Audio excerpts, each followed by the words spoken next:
Sandy Springs is certainly one of Atlanta's most popular suburbs.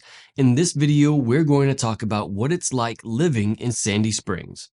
What's up, y'all? Welcome back to the channel. My name is Victor. I'm a local real estate agent here in Metro Atlanta. And in fact, I live about 10 minutes from Sandy Springs.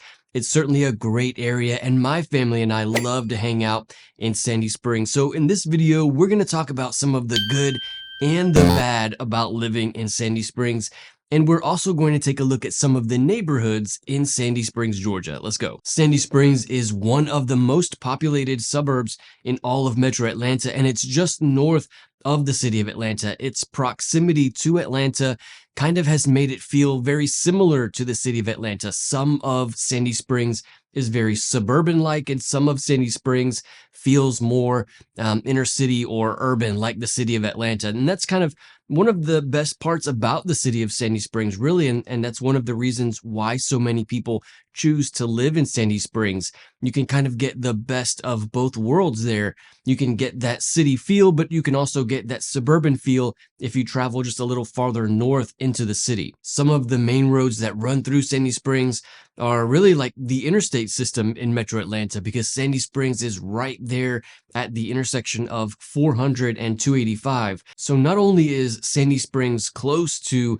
interstate access, it's right on top of interstate access. It's very easy to get around the different parts of Metro Atlanta from Sandy Springs because those two major interstates run right through Sandy Springs. From the city of Atlanta, Sandy Springs is like 5 minutes because it borders the city of Atlanta. From Midtown, Sandy Springs would be about 10 to 15 minutes depending on traffic. And then from the North Georgia mountains, Sandy Springs would be about an hour to 2 hour drive.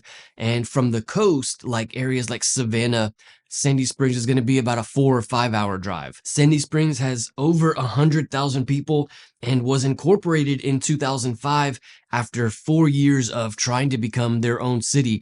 This is kind of a normal thing that happens to a lot of cities here in Metro Atlanta. Sandy Springs, Johns Creek, Milton, Georgia. These are all city suburbs that have kind of in the last few decades incorporated and become their own cities and kind of separated or kind of fallen away from whatever city or county they're in. Sandy Springs used to be served by a lot of the public systems of the city of Atlanta, but again in 2005, since they became their own city, they kind of have their own government now. They have their own police department, fire department, things like that. They serve as their own city. One of the highlights of living in Sandy Springs, Georgia, is the city center area. The city center of Sandy Springs is located at the intersection of Mount Vernon Highway and Highway 9, and that's where you can find like the city hall for Sandy Springs. So a big government building there, a lot of different government activities happening right around there in the downtown or city center part of Sandy Springs. And then in addition to that, there are a bunch of shops and restaurants there as well. And also there's like a big green lawn area similar to what we see in downtown Duluth or downtown Alpharetta.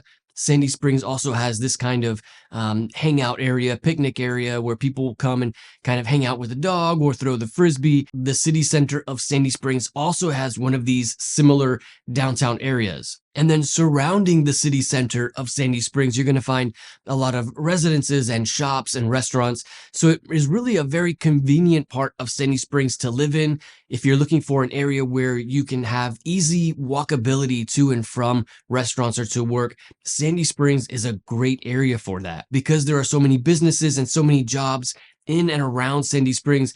It really is a super convenient suburb to live in if you're wanting to live somewhere where you don't have to have a vehicle or rely on public transportation. In fact, a common demographic among the people who live in Sandy Springs is like the young professionals who want to be close to work and still have that suburban feel. The general feel of living in Sandy Springs is really a very good mix between the suburban life and the city life. If you're wanting to live in an area that still has some of that city life, there's still plenty of things to do. There's, even a nightlife there in Sandy Springs that would be a great area to live, but then you can also kind of get away off the beaten path of like Highway 9 or Highway 400. And while Sandy Springs is certainly a great area and a great city to live in, there are a few things about Sandy Springs that you should be aware of if you're thinking about moving there. There's kind of some downsides to living in Sandy Springs. So let's talk about 4 downsides that you should be aware of if you're thinking about moving to Sandy Springs, Georgia. First off, the schools in Sandy Springs are kind of spotty. There's not really great schools or high rated schools in the city of Sandy Springs. There's not a lot of families with students who live in Sandy Springs. So because of that, the schools in Sandy Springs, that is the public schools, have not really developed to be very highly rated. According to greatschools.org, Woodland Elementary School is an 8 out of 10, and North Springs High School is a 6 out of 10. So if living in an area where the schools are very highly rated, Sandy Springs might not be the best area for that. And then the other thing that you should be aware of, again, is that not all of Sandy Springs has that suburban feel. It's not really like an area where there's a whole bunch of neighborhoods and some commercial areas here and there. Really, Sandy Springs has a lot of commercial areas and even some industrial areas. So there are not a lot of families who live in Sandy Springs because of that.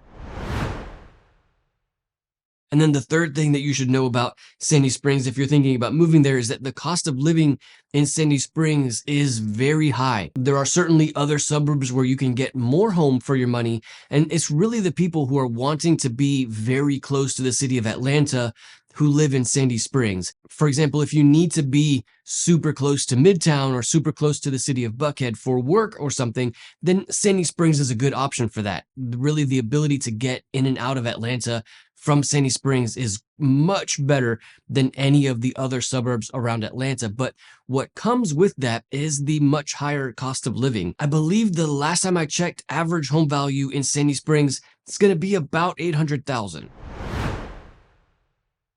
And then the fourth thing that you should be aware of is that the traffic in Sandy Springs can get really bad. Over 100,000 residents in the city means that it can get very congested in Sandy Springs. And of course, every city is going to have their downsides and their upsides. And one of the best parts about living in Sandy Springs is the character and the charm that you can find in the homes of Sandy Springs. So let's take a look at the homes in 3 of the neighborhoods of Sandy Springs to get a good idea of what they look like. This first neighborhood of Sandy Springs is the Hunt Cliff neighborhood, and it's right off of Roswell Road, very close to Cherokee Town and Country. Most of the homes in this neighborhood were built in the 70s and very much have a mid-century modern kind of feel.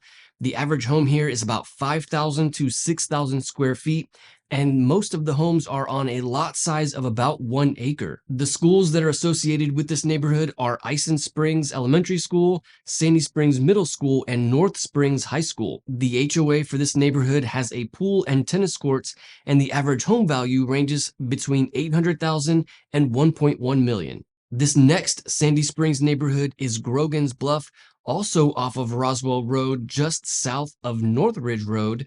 Most of the homes in this neighborhood were built in the late 80s and early 90s, and the average size home in this neighborhood is about 5,000 square feet. Most of the lot sizes in this neighborhood are about half an acre, and this neighborhood also is part of the Ison Springs Elementary School District, Sandy Springs Middle School, and North Springs High School. This neighborhood, like many of the neighborhoods in Metro Atlanta, also has a pool and tennis courts, and the average home value in this neighborhood is between $900,000 and $2.1 million.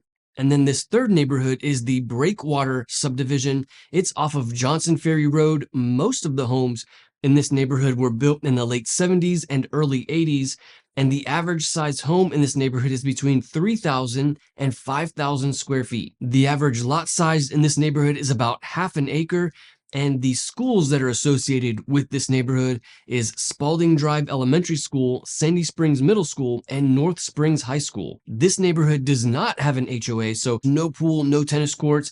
Also, there's no HOA monthly fee, and the average home value in this neighborhood is between $700,000 and $1.6 million. One thing that you can definitely see about the homes in Sandy Springs is they are not cookie cutter.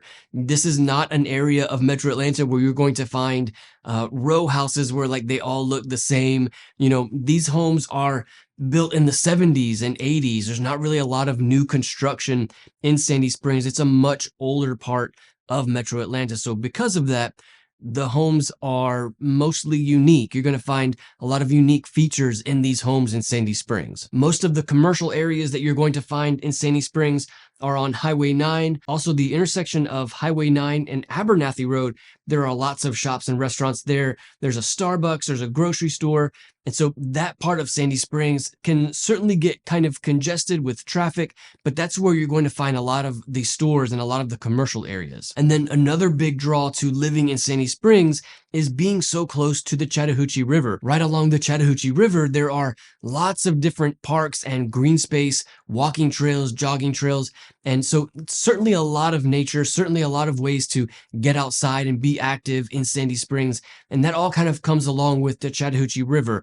In many of the cities around Metro Atlanta where the Chattahoochee River goes, there's a lot of those kinds of parks and green space. So certainly a lot to think about when it comes to moving to the city of Sandy Springs. And of course, moving to any of the suburbs in Metro Atlanta can sometimes be overwhelming. If you're thinking about moving to Metro Atlanta and you're not sure where to start, check out this video where I talk about the first steps that you should take when moving to Metro Atlanta. I'll see you there.